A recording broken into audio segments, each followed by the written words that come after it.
SFI membership വിതരണത്തിന്റെ സംസ്ഥാനതല ഉദ്ഘാടനം കരുനാഗപ്പള്ളിയിൽ നടത്തി. ബോയ്സ് ഹയർ സെക്കൻഡറി സ്കൂളിന് സമീപമാണ് പരിപാടി സംഘടിപ്പിച്ചത്. സംസ്ഥാന സെക്രട്ടറി PS സഞ്ജീവ് ഉദ്ഘാടനം ചെയ്തു. SFI മെമ്പർഷിപ്പ് വിതരണത്തിന്റെ സംസ്ഥാനതല ഉദ്ഘാടനമാണ് കരുനാഗപ്പള്ളിയിൽ സംഘടിപ്പിച്ചത്. ബോയ്സ് ഹയർ സെക്കൻഡറി സ്കൂളിന് സമീപം നടത്തിയ പരിപാടി സംസ്ഥാന സെക്രട്ടറി PS സഞ്ജീവ് ഉദ്ഘാടനം ചെയ്തു.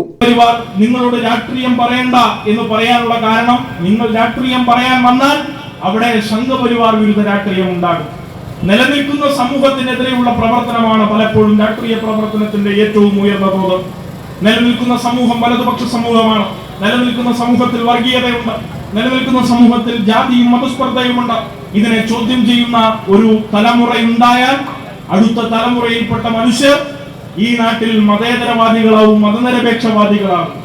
നിങ്ങളോട് SFI ആവർത്തിച്ചു പറയുന്നത്, എപ്പോഴും അഭിപ്രായമുള്ളവരായി തീരുക, എപ്പോഴും നിലപാടുള്ളവരായി തീരുക, എപ്പോഴും രാഷ്ട്രീയം ആവർത്തിച്ചു പറയുന്നവരായി തീരുക.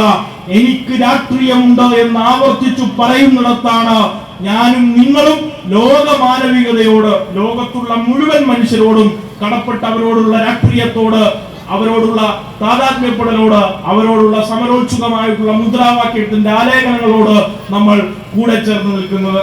ഇബനു ഹാരിസ് അധ്യക്ഷത വഹിച്ചു. സംസ്ഥാന വൈസ് പ്രസിഡന്റ് ആര്യ പ്രസാദ്, ജില്ലാ പ്രസിഡന്റ് ആദർശ്, സംസ്ഥാന കമ്മിറ്റി അംഗങ്ങളായ സുമി, കാർത്തിക്, ആരോമൽ പൊന്നൂർ തുടങ്ങിയവർ പങ്കെടുത്തു.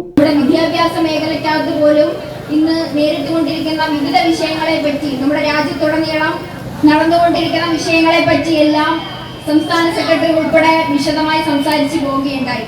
നമുക്കറിയാം, നാം പഠിച്ചു വന്ന ചരിത്രത്തെ ഉൾപ്പെടെ ഇല്ലാതാക്കുന്നതിന് വേണ്ടിയിട്ടുള്ള വലിയ ശ്രമങ്ങൾ ഈ കാലയളവിൽ നടന്നു പോയിക്കൊണ്ടിരിക്കുന്ന ഒരു കാലഘട്ടം കൂടിയാണ്. ജില്ലാ സെക്രട്ടറി കാർത്തിക് ആനന്ദ് സ്വാഗതവും ഏരിയ സെക്രട്ടറി സുധീന്ദ്രനാഥ് നന്ദിയും പറഞ്ഞു. ബോക്സിംഗ് താരം ഫൈസലിന് മെമ്പർഷിപ്പ് കൈമാറിയാണ് സംസ്ഥാന secretary PS Sanjeev membership campaign ഉദ്ഘാടനം ചെയ്തത്.